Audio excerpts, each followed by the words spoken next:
بینەرانی خۆشەویست گەڕام و خدمەتان بۆ پێشکەشکردنی دامەی بەرنامەی و هاوتوی تەلەڤیزیۆنی پەرتۆ لەم بەشە لە بەرنامە ساڵەی سەرداری دەبیری کۆمیتەی کوردستانی حیزبی حکمەتیسمان لەگەڵا قسە و باسەکەین سەبارەت بە 11 ئۆردیبهێژت ڕۆژی جیهانی تەبەقەی کاریگەر. پێشەوەی پرسیارەکانم ئاراستە بکەم، ساڵی سەرداریەکە دەنگی بنەبیسی بەخێربێی بۆ ستودیۆی تەلەڤیزیۆنی پەرتۆ. بەڵێ زۆر سپاس. ئەسڵام هەیە هاوڕێ عەبوو بۆ خۆت و هاوکارانت و هەروەها بۆ بێرانی تەلەڤیزیۆنی پەرتۆ. فەرموون. زۆر سپاس بۆ تۆش. ساڵی سەرداریەکە کورتی شارم کرد ئاگاداری بەرەوپیری 11 ئۆردیبهێژت ڕۆژی جیهانی تەبەقەی کاریگەر دەچین و بەرەوە ڕۆژە نزیکە بینەوە. پرسیارەکەم لە ئێوە ئەوەیە باتەوەزێ بە فەزای مبارزاتی ئەم ساڵ لە ئێران پێت وابێت تەفاوەتی ئەم ساڵی ڕۆژی جیهانی تەبەقەی کاریگەر و بەرگوزاری ئەم ڕۆژە چ تەفاوەتێکی بێ لەگەڵ ساڵانی ڕابردوو؟ بەڵێ من بەر لە هەچەشتە ڕۆژی ئەوەڵی مەی کە هێشتا هەر نەگەیشتن پێی بە هەموو کرێکاران و خەڵکی بەشمێنەتی دنیا و بە تایبەت ئیمڕۆ بەحسمان لەسەر کرێکارانە لە کوردستان تەبریک ئەڵێم. ئومیدوارم ئیمساڵ لە ڕۆژی یەکی مەیە کە جەژنی تەبەقەی کارگەرە لە سەراسەری دنیا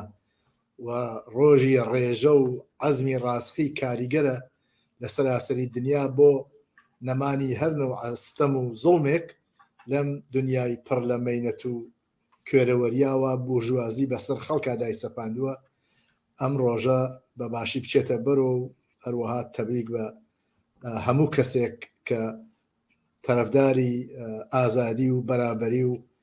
حقوقی کارگەر و بە تۆر کولی حقوقی ئینسانە. دەربارەی پرسیارەکەی ئێوە هاوڕێ عەبوو دەبێ بڵێم هەموو کەسە زانێ ئیمساڵ لە شایەتێکە ئەچین بەرە و ئێستەقبال ئەوەڵ ماهێمەی کە هەموو شتێک گۆڕیاوە لە ئێرانە. تەنیاوە نییە مەسەڵەن جمهوری ئیسلامی کەوتوێتە ژێر فشارێکی واقعی کە کەوتووە و ڕۆژ بە ڕۆژ فشاری ئاعترازات و خیزش ئینقلابی و ئەوانە فشاری زۆرتری ئەخاتە سەر. ئەوە هیچ وەخت جمهوری ئیسلامی ئەو نە بەتەنگ نەهاتووە. ئەگەر نازانم تەحریمیان کردووە، ئەگەر شەڕ لەگەڵ عێراقا بووە، ئەگەر لەگەڵ ئەمریکا شاخ بە شاخ بووە، ئەگەر لە زۆر شوێنە، بەڵام هیچ وەخت بە ئەنازەی شەشمانگی ڕابردوو تحت فشار نەبووە بۆ ئەوە خەڵکی ئێران لە کارگەر و زەحمەتکێش خەڵکی بەشمەینەت هاڵنە خیابانە و داوای حەقی خۆیانەکەن. بۆیە بە شەدیدترین شێوە حالە تحت فشارە. ئەم خیزشە ئینقلابیە یا کەسانێک پێژن ئینقلاب، ئەوە ئینقلابی ژینایە مەحسا ئەمینی، من وازان تەئسیری لەسەر هەرچێ کەسە کردووە، لەسەر جمهوری ئیسلامی کردووە، لەسەر ئەوزاع سیاسی لە ئێرانە کردوویەسی تەناسب قوای گۆڕیوە بە نەف خەڵک لە ئەوەڵین بارە دوای 44 ساڵ لە بەردرگای ماڵ خاتەمی و بەر مەجلس و بەر هەر ئیدارەیەکی سەرکردگەرانی جمهوری ئیسلامی بە ئاشکرا مەرگ بەر خامنەیی و مەرگ بەر جمهوری ئیسلامیەکەن و کۆیان نەکردوەسەوە لەو هەموو سەرکوت و جەنایەت و کوشت و بڕەوا کردویانە بە ساچمە بە تفەنگ. خەڵکی زۆریان کوێر کردووە بەداخەوە بە تفەنگ جەنگی خەڵکیان کوشتووە، زیاتر لە 500 کەس خەڵک کوژاوە لە ماوەی ئەم چەند مانگە. ئەمە لەسەر مەسەڵان تەبەقاتی مختلف، گرایشات مختلف تەئسیری بووە، چ لە ناوە چ لە دەرەوە. ئەلعان ئەحزاب و جەیاناتێکی یەکجار زۆر خەریعاتون و سەمەیان ئالتەرناتیڤگەل مختلف. خۆب معلومە ئیمساڵ ئەم وەزعە لەسەر تەبەقەی کارگەر، لەسەر تەناسب قوا، لەسەر خەڵک، لەسەر بەرامبەر بە ڕژیم ئاعترازاتەکە بەنسبەت جاران مەسەڵان تەئسیری زۆرتر بووە. عەلارەغم ئەو هەموو فشارە، عەلارەغم ئەو فەقر و فەلاکەتەوە تەحمیڵیان کردووە، ئەو گرانیە بێوێنە وا بێوێنە بووە لە ئیسەی شەر ڕۆژ بە ڕۆژ ئێمە شاهد دەبین. لە حاڵێکە دلارێک ئەچێت تا 50,000 و ئەوانە یا تا 59 چوو. بە هەر حاڵ مەجبورە ئیمتیازاتێک بدا ڕژیم بە عەرەبستان، بە چین، بە کوێ تۆزێ بیهێنێتە خوارەوە. وەلی ئەوە کە معلومە ئەم وەزعە بەنسبەت ساڵ ڕابردوو، بەنسبەت شەژمان ڕابردوو تەفاوەتی کردوە و موقعیت بە نظر من طبقەی کارگەر و خەڵکی زەحمەت کێشیش چ لە ئێرانەوە چ لە ئاستی کوردستانیشە هەر بەم ئەنازە بەرحاڵ تەسیری کردوە سەسەری کاریگەران زەحمەتکێشان وریاتر بوون دەنگیان دلێرترە شعارەکانیان ڕۆشنترە دێنەمەیان و ئەگەر تەوەجۆتان کوێ بەداخەوە زۆربەی ئەو کەسانەوە دروستە وەکو طبقەی کارگەر هێشتا طبقەی وا جامعەکە بەخێوەکە بەتۆر کولی وا لە مەراکزی سەنعەتی و مەراکزی گەورەی کارگەریە تەجەمعی هەسو لەوێ کارەکە هێشتا وەکو طبقەکە نهاتوو سەمیان بەڵام وەکو ئاحاد وەکو ئەفراد ئەوە ئەکسەرێ ئەو کەسانەوە هەر لە خیابانە یا حتا ئەکسەر ئەو کەسانەوە بەداخەوە گیانیان بەخت کرد کاریگەرەکان بوون و ئێمە شناسنامە و چوزان ناسنامەی ئەوانە هەموو خەڵک بڵاوی کرۆسۆ خانەوادەکانیان وەلێ منزورم مۆسە کاریگەریش بەنسبەت ئەم زاحواڵە تەبعەن بە تایبەت طبقەیەکە چینێکەوە لە هەرچێ کەسە زۆرتر صاحب جامعەز لە هەرچێ کەسە زۆرتر زڵمی لێچێ لە هەرچێ کەسە زۆرتر ڕەنجا خب تەبیعیە تەسیری کردێتە سەری و سعیکات دژمنەکەی کە سەرمایەدارە و جمهوری ئیسلامیە وادار بە پاشەکشێکە بۆیە من وازم تەناسب قوا على العموم بە نەفع خەڵک و بە تایبەت بە نەفع کاریگەر لە کوردستانیشە گۆڕیاوە بۆیە شعارگەل ئینقلابی نازانم تەجەمعگەل ئینقلابی داخوازگەل شۆڕژگێڕانە چ وەکو ئەفراد چ وەکو تەجەمع لە تەظاهراتەکانە هەمووی ئەوانە هەیە وەختێ مەسەڵەن بانگ هەڵان کە بژی حکوومەتی شۆرایی بژی ئازادی بەرابەری بژی سۆسیالیزم لە زۆر لە شارەکان کوردستانە لە تەرجەمەکانە ئەمانە دراوە و ئێمە گشتمان فیلم و شتەکەیمان دیوە ئەمە نیشانەی ئەو تەفاوەتەیە و ئەو تەغیرەیەوە لە تەناسب قوای بین جمهوری ئیسلامی و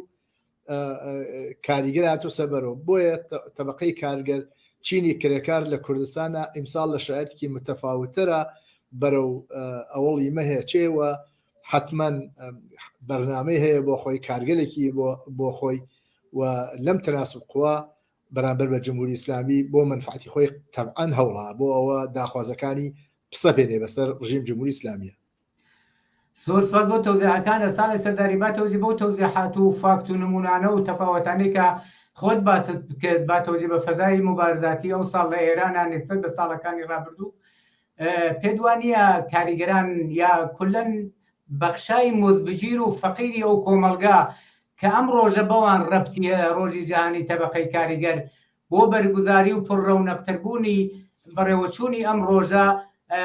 زیاتر و باشکۆتر بێنە مەیدان پێدوانیە تەوەخۆ ناکرێت لەم ڕۆژەدا تەبەقەی کاریگەر با تەوەزی بەو فەدا و ئەم حەملە و وەحشیانەی کە جمهوری ئیسلامی بە تەواوی گۆشە و زەوایای ئەو کۆمەلگا لە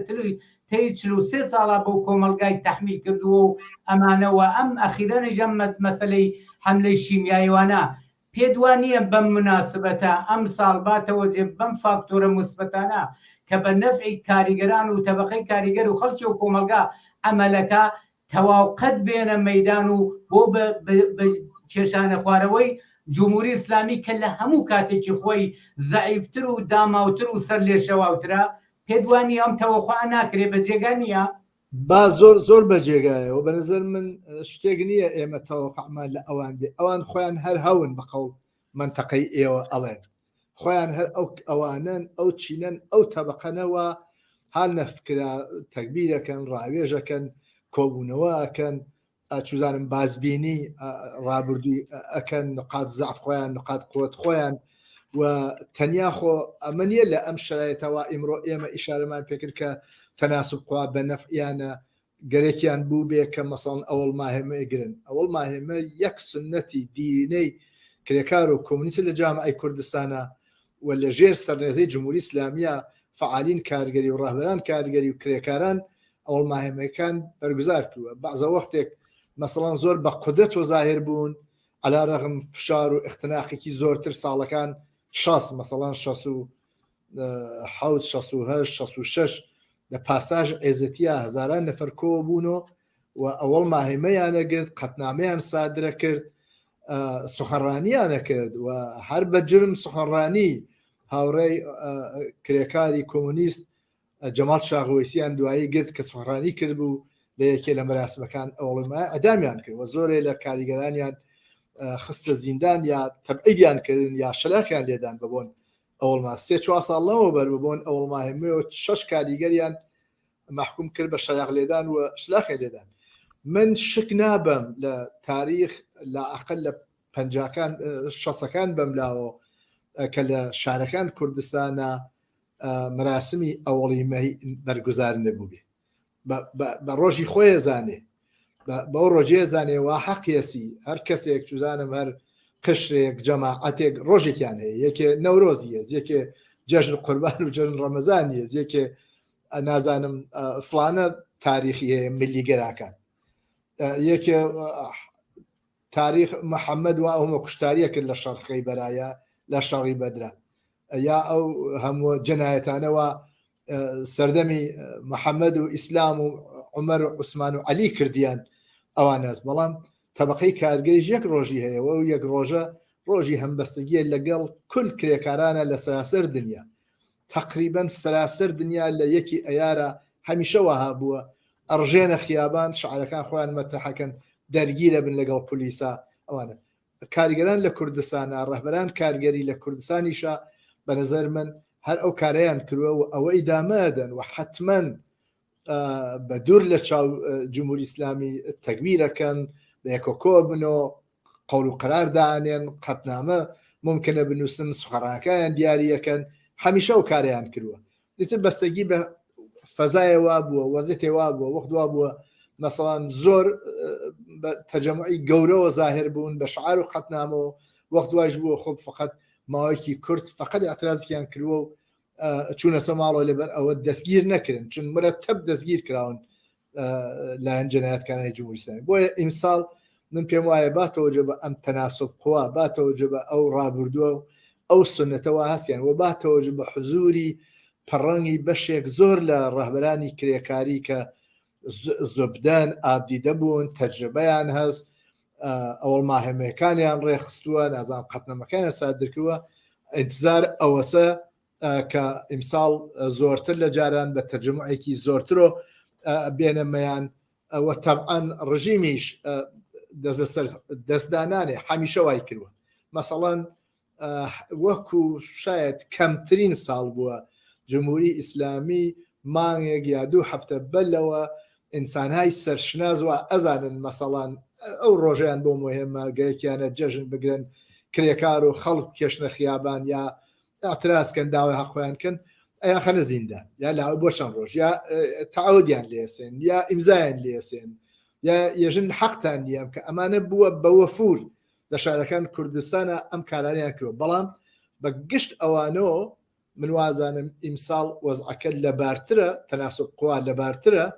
خەڵکەکە ڕۆشنترن یعنی حتا لایەن ئەقشاری تری غێرە کاریگەرۆ بە نظر من پشتیوانیان لێکرێ ئەلعان کەمترین قشر و توێژەز لە جامعەی کوردستانە کە نێتەمەیان تۆ تماشای مەسەڵەن خانەوادەی و کەسانەکەەوە کوڕەکانیان کچەکانیان لە دەستداوە چەندێ جەسوورانە دێنەمەیان خەڵک کۆ بنو یا مەسەڵەن لە شاری سەقزە احتماڵان ئێوە لە بەرنامەی تلویزیۆن ئیشایەتان پێکردبێ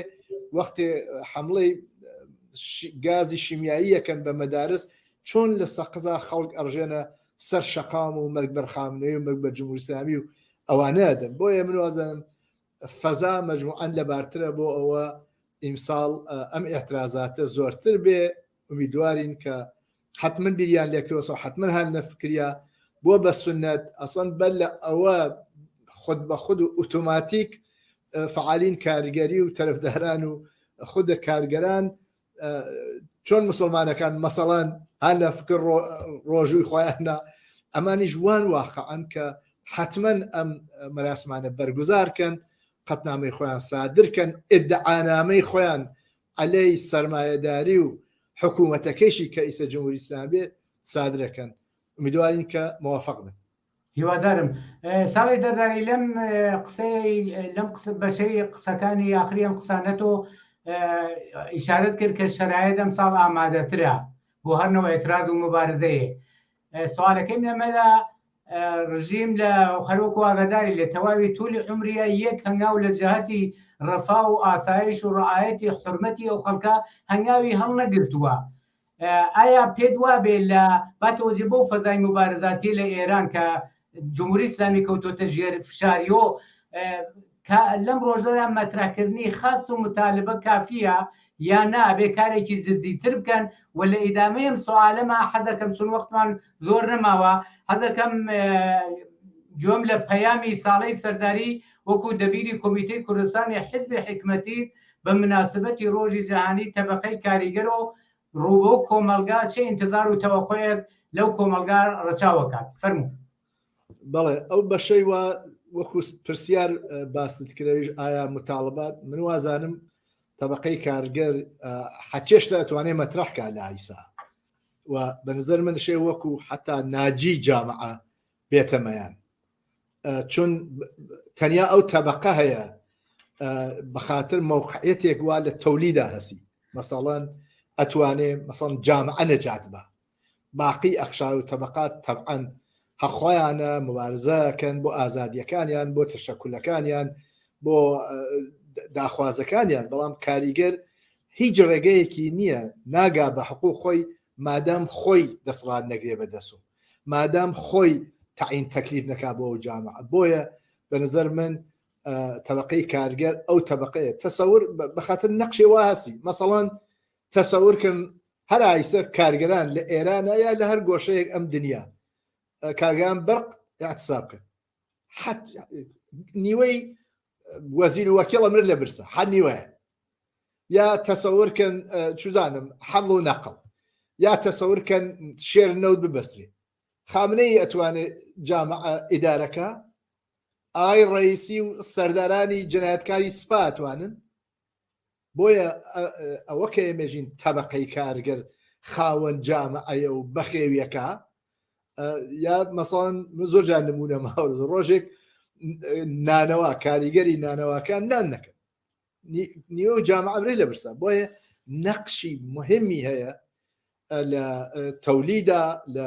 ڕاگرتن جامعە لە بەخێوکردن جامعە و بەتۆر واقعی صاحب ئەسڵی جامعە طبقەی کارگەرە بۆیە من وازانم لە متالبەی سنفی نازانم تا متالبەی سیاسی بەرزە من شرایط ئەوەسە کە متالبەی سیاسی خۆی ئەبێ مەترەحکە ئەبێ فشار بێنێ بۆ جمهوری ئیسلامی خب ئەمە پرۆسەیەکە و ئەوان باشتر هەر نەجێیانە و تناسب قواکە ئەسەنجێن و دوژمنەکەیان ئەرزیابیەکەن و هێز خۆیان لە نەزەرە ئەگرن ئەو وەختە مەسەڵەن وارد ئەوە بن بۆیە ئینتزارەچێ ئیمساڵ نەتەریا لە کوردستان ڕاستیەکەی لە شارەکان ترێرا لە مەراکزی کارگەری لە نەوت پترۆشیمیەکان فولاد حەمڵ و نەقڵ ئەوانەوە ماشین سازیەکان بێنەمەیان و زەربەی کاری بن لە جمهوری ئیسلامی تا نازی جواب بە پەیامەکەم هەڵەگەرتەوە پەیام من بۆ کرێکاران و فعالین کارگەری لە جامعەی کوردستانە لە دەرەجەی ئەوڵا ئەوەیە دەبێ وەزعەکە باشتر لە یەکۆ بن بیسەنجێنن دەستخەنە ناودەست یەک ئەلارەقم هەرکە چۆن بیرەکاتۆ فعالین کارگەری یەکە ناسن بە یەکۆ کاریان کردەوە بە یەکۆ زیندان چوون ڕەهبەران کارگەری ئەشێ نەقشێکی مهمتر بنوێنن لەم دەورە لەم تەناسب خوا و چەند هەنگاو جمهوری ئیسلامی بە نظر من وادارکەن بە پاشکرد شعارگەل و متاڵباتێک مەترەحکەن کە دەبێ جمهوری ئیسلامی هەنگاو بە هەنگاوچەیە دواوە بۆ ئەوە کاریگەر بازم بتوانێت تعڕوزێکی زیاترین کە مەسئلەیەکی تروا بە نظر من مهمە ئەویش ئەوەسە کارگەران لە کوردستانە دەبێ حتمما ئەو هاوسەرنووشن لەگەڵ طبقەی کارگەر لە ئێرانە ئەبێ لەگەڵ فعالین و لە ڕەهبەران کارگەری لە سراسەر ئێرانە ارتباتەکان وەسیعترکەن هەس بینی تۆلەوە بەر هەفتەپە ئەترازی یا فولاد فعالین کارگەری لە کوردستانەوە چوون یا بەرعەکسەکەی ئەگە ئەترازاتێ لە ئەترازاتی کارگەری لە کوردستانە بووە هەمیشەوا بووە ئەو تەشەکلانەوە لە ئێرانە هەن و بە هەرحاڵ جمهوری ئیسلامی تایسە نەیتووە کە تەشکلای کارگەری دیسە چەندێ زۆرن چەندێک کەمین چەندێ کەیفێتیان چییە بە جێی خۆی کە ئستبداد نایڵێ ولی ئەوانە مرتب لە کوردستان و لە ئێرانە بەیەکۆ هاوکاریان کرد. من وازانم ئیمساڵ لە ئەوەڵ ماهمەیە ئەبێ دەستی فعالینی کارگەری و ڕەهبەران کارگەری لە کوردستانە کەوتە ناودەست باقی فعالینی کارگەری و ڕەهبەران و کرێکاران لە ئێرانە کە ئەمە هێزیان بەرامبەر بە هێزی سەرکوتگەر محکەمتر بێ، قەویتر بێ، زۆرتر بێ، هاوسەرنوشتن یەک دەوڵەتەوە، یەک بورژواوە، یەک حکوومەتی بورژوایی و سەرمایەدارۆ لە سەد ئێران و کوردستانە ئەچەوسێنەوە، بۆیە دەبێ بەیەکەوە لە مقابڵ ئەم جنایەتکارانە بێسن و ئومیدوارم لە ڕۆژی ئەواڵی ماهیمەی ئیمساڵ شاهدی بەرگوزاری تەجەمعاتێکی یەکجار زۆر لە خیابان لە هەر شوێنەوە کارخانە محلی تەجەمع ئەوانە بن و شعاری بژی ئازادی بەرابەری و بژی حکوومەتی شۆرایی و بژی سۆسیالیزم بە نظر من بێ بە سەرلەحەی فعالەکانیان و شعارەکانیان و جمهوری ئیسلامی وادار بە ئەقەمشینیکەن. ئومیدوارم لە ئەوڵ مەهی ئیمساڵە نقطە عەتفێ بێ بۆ تەعڕوزێکی زیاتر طبقەی کارگەر بە جمهوری ئیسلامی و حکوومەتە سەرمایەداریەکی. بە هیوایەوەی کە ئەو اتفاقە بکەوێەوە ئارەزوانە متحقق بێ. زۆر سپاس بۆ تەوزیحەکان و بۆ بەشداری لەم بەشە لە بەرنامەی تەلەڤیزیۆنی پەرتۆدا. منیش سپاسان لێک. زۆر سپاس. بینەرانی عەزیز و خۆشەویست، بەم جۆرە هاتینە کۆتاییم بەشە لە بەرنامەی ڕۆی تەلەڤیزیۆنی پەرتۆ. داوەتەکەم بینەری دامەی بەرنامەکان بن. کات و ساتێکی خۆشتان بۆ ئارەزووەکەم و لە هەر جوهان ساخ و سڵامەت بێ.